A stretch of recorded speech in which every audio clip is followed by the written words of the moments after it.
Welcome back everyone. ये practice set number 116 है। Practice करेंगे इसमें हम साइंस के प्रश्नों पर और उसी के आगे से कंटिन्यू करेंगे जहाँ तक हो चुका था। तो 80 तक हो गया था, इसमें 81 टू 100। ठीक है, 100 प्रश्न कवर हो जाएंगे। इन 100 प्रश्न का पीडीएफ आप पेड टेलीग्राम ग्रुप से डाउनलोड कर लीजिएगा, उसको प्रिंट आउट करा सकते हैं। चलिए स्टार्ट करते हैं। ये 20 प्रश्न जो है वो बायोलॉजी के होंगे, यानी साइंस सेक्शन के, जनरल साइंस।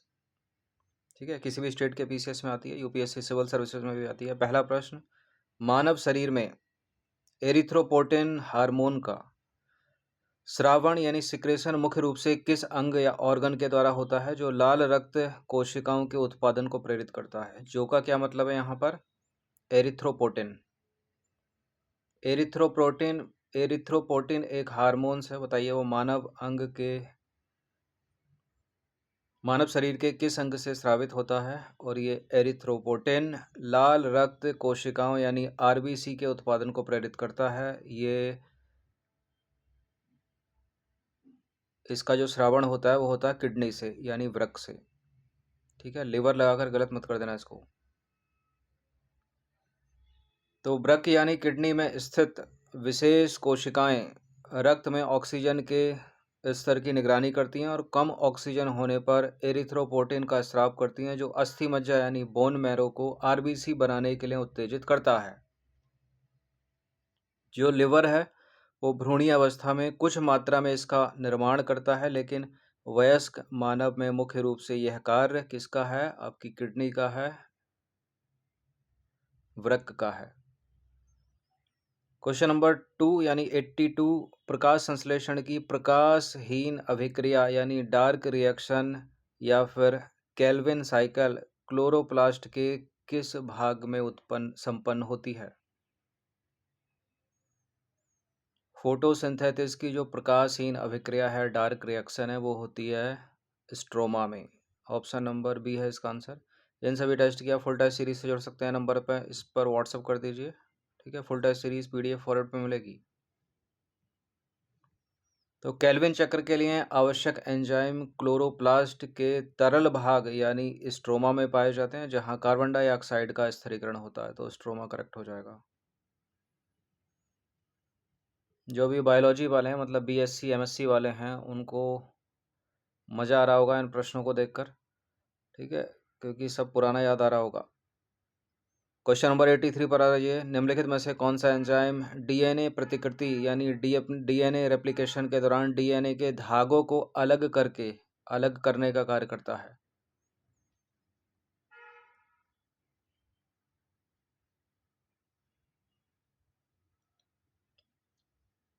डीएनए के धागों को अलग करने का कार्य करता है डीएनए हेलिकेज। ठीक है, अगर जोड़ने का पूछ लेता तो वो करता है डीएनए पॉलीमरेज।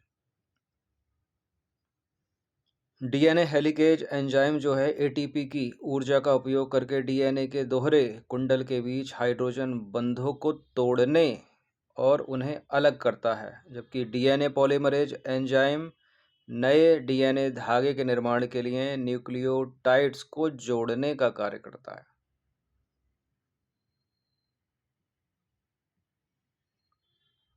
कभी पीएमटी की तैयारी की हो तो याद आ रहा होगा आपको, इस तरह के क्वेश्चन वहाँ पर भी प्रैक्टिस की होगी। क्वेश्चन नंबर 84 पर आ जाइए। पादपों में फ्लोएम परिवहन यानी फ्लोएम ट्रांसपोर्ट के संबंध में सामूहिक प्रवाह परिकल्पना किसने प्रतिपादित की थी?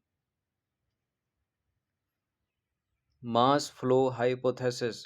यहाँ एक और चीज़ इंपॉर्टेंट हो जाती है, पौधों में फ्लोएम और जाइलम का कार्य। तो फ्लोएम जो है वो भोजन यानी ग्लूकोज का स्थानांतरण करता है, और जाइलम क्या करता है? जड़ों से जल को पत्तियों तक पहुंचाता है, पौधों के दूसरे भागों तक पहुंचाता है। यहाँ इसी में इस फ्लोएम परिवहन के सामूहिक प्रवाह परिकल्पना जो किसने दी थी, जो भोजन को पौधों के विभिन्न भागों तक पहुंचाता, उसी चीज को पूछ रहा है। और इसका उत्तर है अर्नेस्ट मंच। ठीक है, ऑप्शन नंबर डी है इसका आंसर। एक नाम है यहाँ पर जोसेफ प्रिस्टले, इंपॉर्टेंट नाम है, ऑक्सीजन खोजा था इन्होंने। देखिए, पौधों में जाइलम पहले इसको देख लेते हैं करता क्या है। पौधों में जाइलम पानी और खनिज लवणों को जड़ों से पत्तियों तक पहुंचाता है, जबकि जो फ्लोएम है वो प्रकाश संश्लेषण से बनी पत्तियों के भोजन यानी शर्करा और सुक्रोज को पौधों के विभिन्न भागों में पहुंचाने का काम करता है। तो ये तो हो गई जाइलम और फ्लोएम की डेफिनेशन। अब आ जाइए उस पर। 1930 में जर्मन पादप कार्यविद अर्नेस्ट मंच ने मास फ्लो या प्रेशर फ्लो परिकल्पना दी थी, जो बताती है कि सुक्रोज उच्च पराशरण दाब वाले स्रोत से कम दाब वाले सिंक की ओर बहता है। ठीक है। और जोसेफ प्रिस्टले ने ऑक्सीजन की खोज की थी और हवा की शुद्धता में पौधों की भूमिका को दर्शाया था। 1930 में एक और चीज हुई थी, आगे पता चलेगा आपको। नोबेल पुरस्कार मिला था किसी व्यक्ति को। क्वेश्चन नंबर 85 पर आ जाइए। मानव मस्तिष्क में कौन सा भाग नींद जागने के चक्र को नियंत्रित करने के लिए उत्तरदायी है और मेलाटोनिन हार्मोन के नियमन में शामिल है?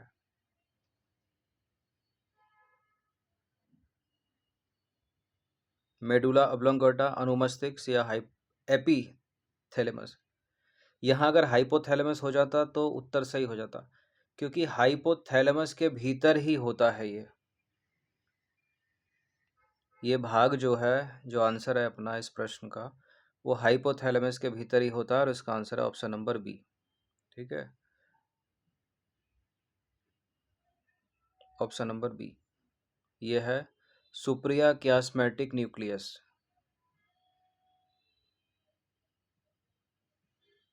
देखिए, हाइपोथैलेमस में स्थित सुप्रिया क्यास्मेटिक न्यूक्लियस SCN को शरीर की मुख्य जैविक घड़ी कहा जाता है, जो प्रकाश के आधार पर पीनियल ग्रंथि से मेलाटोनिन के स्राव को नियंत्रित करती है। ठीक है, जबकि मेडुला ऑब्लोंगेटा जो था ऑप्शन में, वो अनैच्छिक क्रियाओं जैसे कि श्वसन, हृदय की गति और रक्तचाप को नियंत्रित करता है। क्वेश्चन नंबर 86 पर आ जाइए। प्रतिरक्षी प्रणाली में MHC यानी मेजर हिस्ट्रो कॉम्पेटेबिलिटी कॉम्प्लेक्स अणुओं का मुख्य कार्य क्या है? क्या है? टी कोशिकाओं को बाह्य प्रतिजन प्रदर्शित करना। ठीक है, टी कोशिकाओं को बाह्य प्रतिजन यानी एंटीजन प्रदर्शित करना, डी है इसका आंसर। देखिए, MHC अणु कोशिकाओं की सतह पर पाए जाने वाले ग्लाइकोप्रोटीन हैं, जो शरीर की अपनी कोशिकाओं और विदेशी एंटीजन के टुकड़ों को टी लिम्फोसाइट्स के सामने पहचान के लिए पेश करते हैं। ठीक है, ये इंपॉर्टेंट है, टी लिम्फोसाइट्स।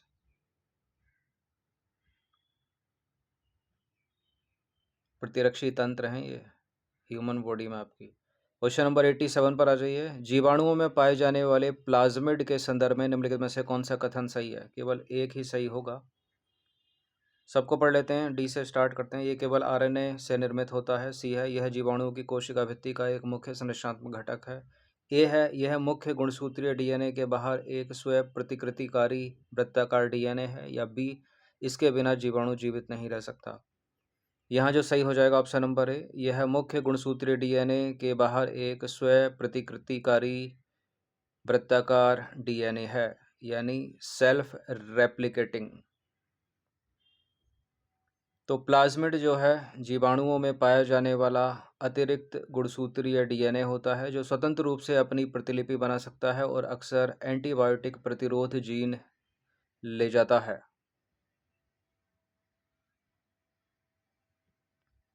क्वेश्चन नंबर 88 पर आ जाइए। मानव उत्सर्जन तंत्र में हेनले का लूप मुख्य रूप से किस कार्य के लिए अनुकूलित होता है?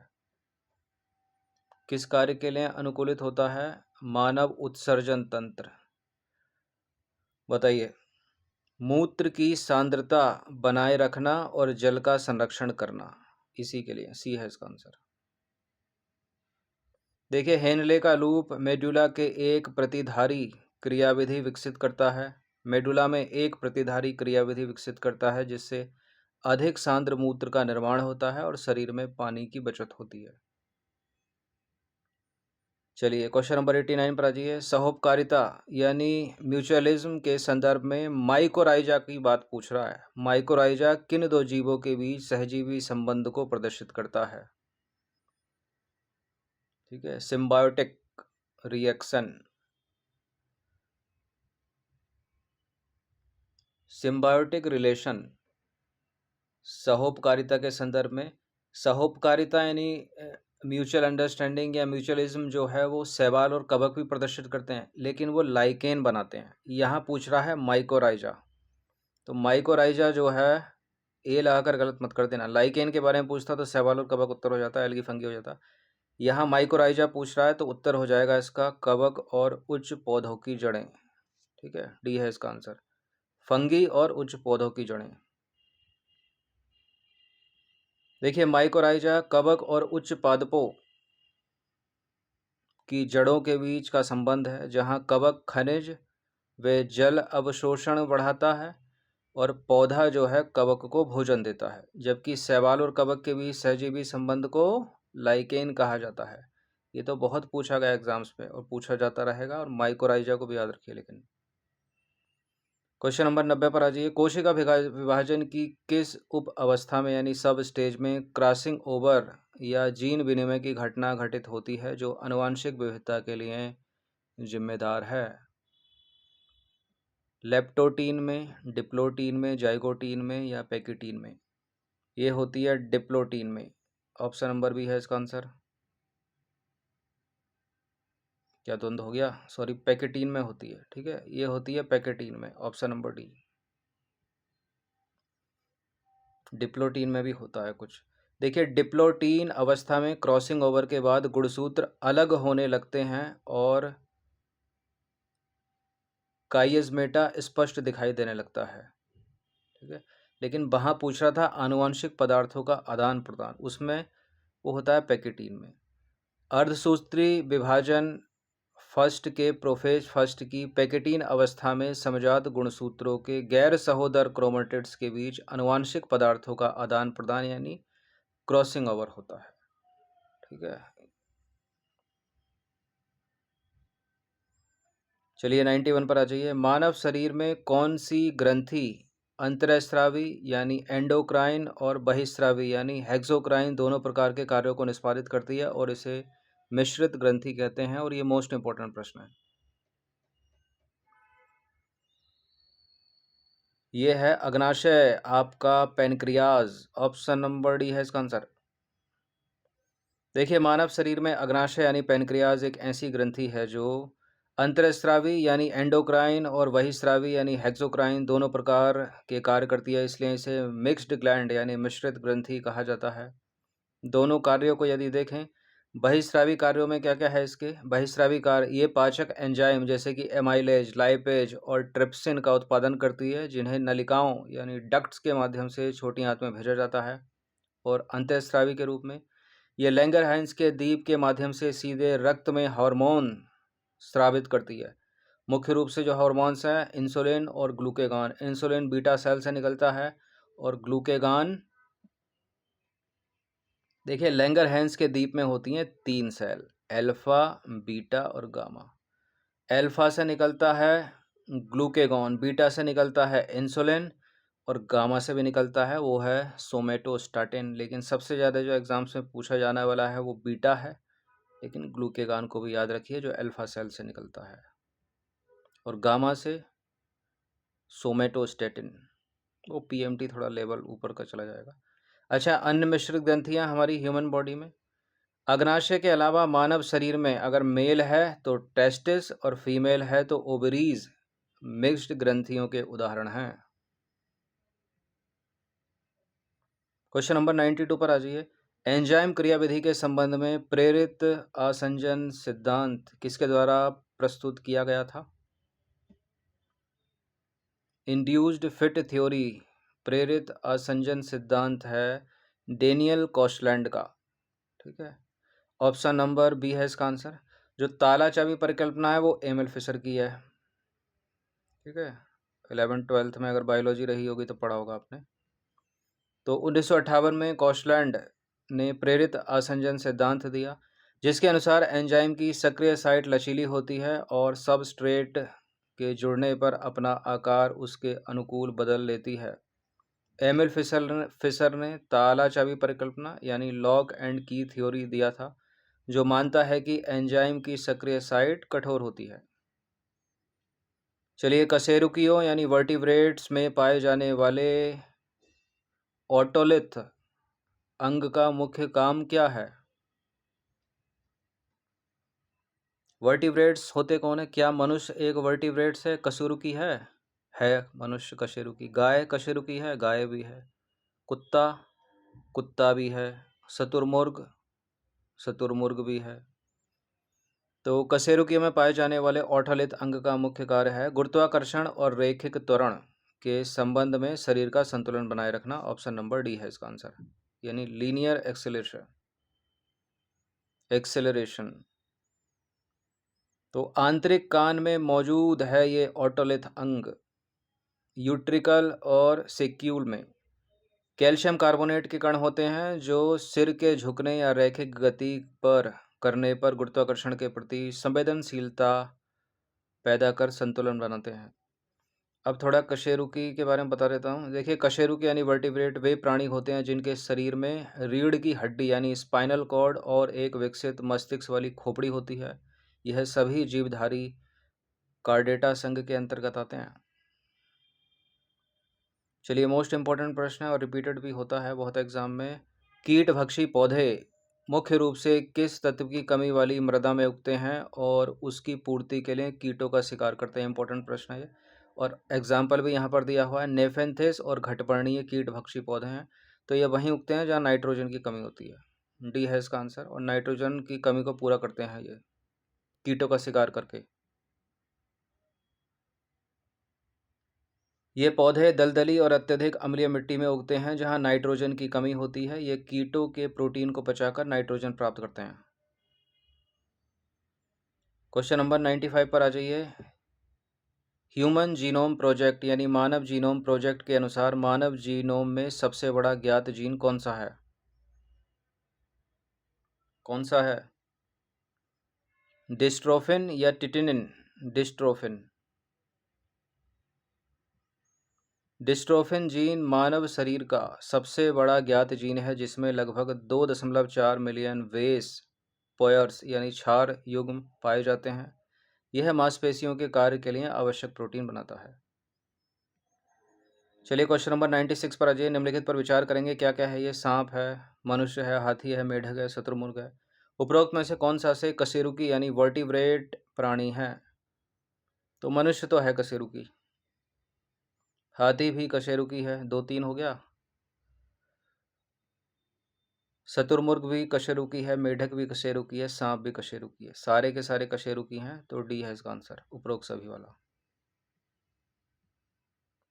देखिए, कशेरुकी यानी वर्टिब्रेट वे प्राणी होते हैं जिनके शरीर में रीढ़ की हड्डी यानी स्पाइनल कॉर्ड होती है और एक विकसित मस्तिष्क वाली खोपड़ी होती है। यह सभी जीवधारी कॉर्डेटा संघ के अंतर्गत आते हैं। प्रमुख विशेषताएं देखें तो कंकाल होता है इनमें।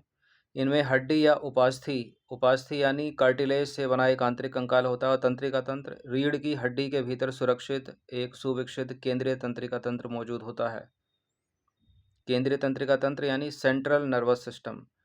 समूह और उदाहरण की बात करें तो स्तनधारी में वर्टिब्रेट है, पक्षी वर्ग भी वर्टिब्रेट है, सरीसृप वर्टिब्रेट है, मछली वर्टिब्रेट है, उभयचर एम्फीबियन भी वर्टिब्रेट है। स्तनधारियों में मनुष्य, गाय, हाथी, व्हेल वर्टिब्रेट है। पक्षी में तोता, कबूतर, शुतुरमुर्ग वर्टिब्रेट है। सरीसृप में सांप, छिपकली, मगरमच्छ वर्टिब्रेट है। उभयचर यानी एम्फीबियन में उभयचर वे होते हैं जो जल और थल दोनों में रहते हैं। सैलेमेंडर और मेढक वर्टिब्रेट है। मछलियों में शार्क, रोहू और टूना वर्टिब्रेट है।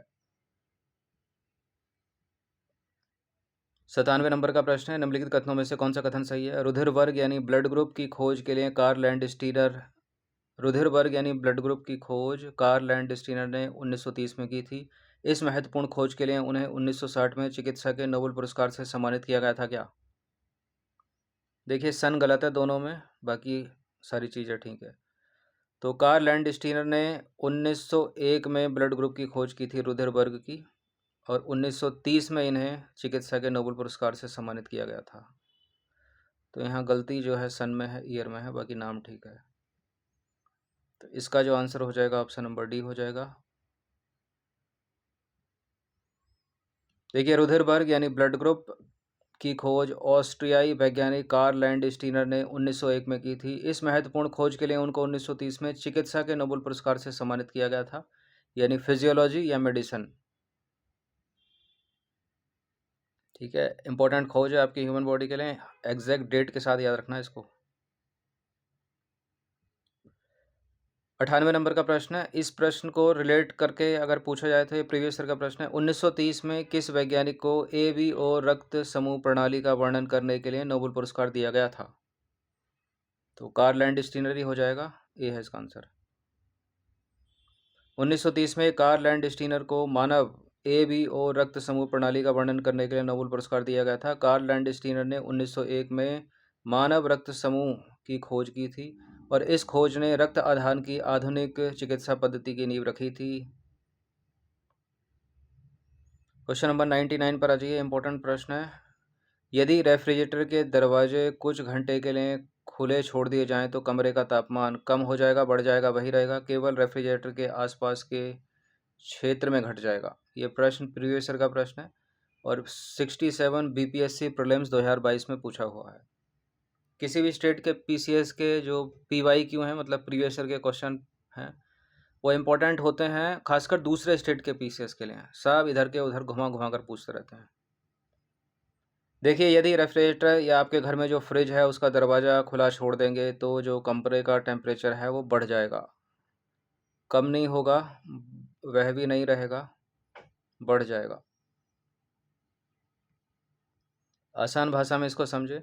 यदि आप रेफ्रिजरेटर का दरवाज़ा खुला छोड़ देते हैं तो इससे कमरे का तापमान ठंडा होने के बजाय बढ़ जाता है, कंप्रेसर पर अत्यधिक दबाव पड़ता है, बिजली का बिल बहुत ज़्यादा बढ़ सकता है और इसके अंदर रखा जो सामान है या खाना है वो ख़राब हो सकता है। अच्छा, इसी से रिलेट करता हुआ एक और प्रश्न है, ये BPSC DSO 2025 में पूछा गया है। यदि किसी कमरे में चल रहे फ्रिज का दरवाज़ा खोल दिया जाए तो क्या होगा? क्या होगा? पहला ऑप्शन है कमरे का तापमान पहले बढ़ेगा, बाद में कम हो जाएगा। दूसरा ऑप्शन है कमरे का तापमान बढ़ जाएगा। तीसरा ऑप्शन है कमरे का तापमान गिर जाएगा। चौथा ऑप्शन है कमरे के तापमान पर कोई असर नहीं होगा। असर तो पड़ेगा, असर तो पड़ेगा, कमरे का तापमान बढ़ जाएगा, बी है इसका आंसर। तो ये दो रिलेटेबल प्रश्न थे। देखिए, रेफ्रिजरेटर का दरवाज़ा खुला छोड़ने पर कमरा ठंडा नहीं होता बल्कि उसका तापमान बढ़ जाता है। यहाँ लगता है ऊष्मागतिकी का नियम। ऊष्मागतिकी के नियम के अनुसार रेफ्रिजरेटर एक हीट इंजन की तरह काम करता है जो कमरे से ऊष्मा यानी हीट खींचकर वापस कमरे में ही छोड़ देता है। कमरा कैसे गर्म होगा? जब आप दरवाज़ा खुला छोड़ते हैं तो फ्रिज लगातार कमरे से गर्म हवा अंदर खींचता है और उसे ठंडा करने के लिए ऊर्जा का उपयोग करता है। जो फ्रिज में लगा कंप्रेसर है उसके लगातार चलने से ऊष्मा उत्सर्जित होती है जिससे कमरे का तापमान बढ़ जाता है। तो ऊपर वाले प्रश्न में एक्सप्लेनेशन आसान भाषा में थी, इसमें थोड़ी वैज्ञानिक भाषा में हो गई है। उम्मीद है समझ में आ गया होगा आपको। तो बढ़िया प्रश्न, ये पूरे 100 प्रश्न तैयार हो गए हैं 2 से 3 दिन में। अपने प्रैक्टिस कर लेना इनकी। और फुल टेस्ट सीरीज़ वो नंबर है उस पर व्हाट्सअप करके आप पेड टेलीग्राम ग्रुप को ज्वाइन कर सकते हो, प्रिंट आउट करा कर प्रैक्टिस कर सकते हो।